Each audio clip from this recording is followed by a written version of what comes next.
রাক্ষস ছবিটা নিয়ে আমরা খুবই ইন্টারেস্টেড। মনে হচ্ছে বনলতা এক্সপ্রেসটাই ভালো করবে। স্টোরির দিক থেকে আমার মনে হয় সিনেমাটোগ্রাফি সবকিছু বললে দমটা আগায় থাকে। এবার ঈদুল ফিতরে মুক্তি পেয়েছে 5টি চলচ্চিত্র, যার 4টি মুক্তি পেয়েছে মাল্টিপ্লেক্সে। এই ঈদেও প্রেক্ষাগৃহে সবচেয়ে বেশি প্রাধান্য পেয়েছে শাকিব খানের চলচ্চিত্র Prince once upon A time in Dhaka. ঈদের দিন ঢাকার বসুন্ধরার সিনেপ্লেক্স ঘুরে দেখা গেল দর্শকের ভিড়। দম, বনলতা এক্সপ্রেস, রাক্ষস, প্রেসার কুকার অর্থাৎ সবগুলো চলচ্চিত্রই দর্শকদের সাড়া পাচ্ছে। 200-র বেশি সার্ভিস ও ফিচারে লেনদেনের সব বিকাশ অ্যাপে সম্ভব।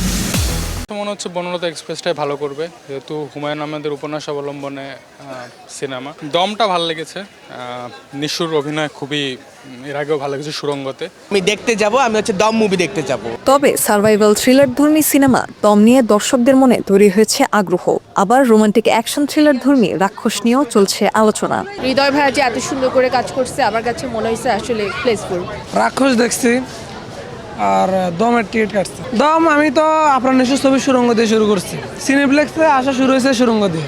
অসাধারণ ছিল, এটা 200-300 কোটি ক্লাবে যাওয়া উচিত, আর আশা করবো পাইরেসি যাতে না হয়। রাক্ষস ছবিটা নিয়ে আমরা খুবই ইন্টারেস্টেড।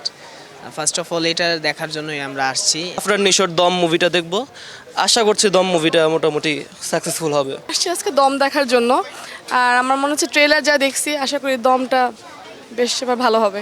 স্টোরির দিক থেকে আমার মনে হয় সিনেমাটোগ্রাফি সবকিছু বললে দমটা আগায় থাকে। ঈদের 5 চলচ্চিত্রের সবগুলোতেই আছে জনপ্রিয় অভিনেতাদের ছড়াছড়ি।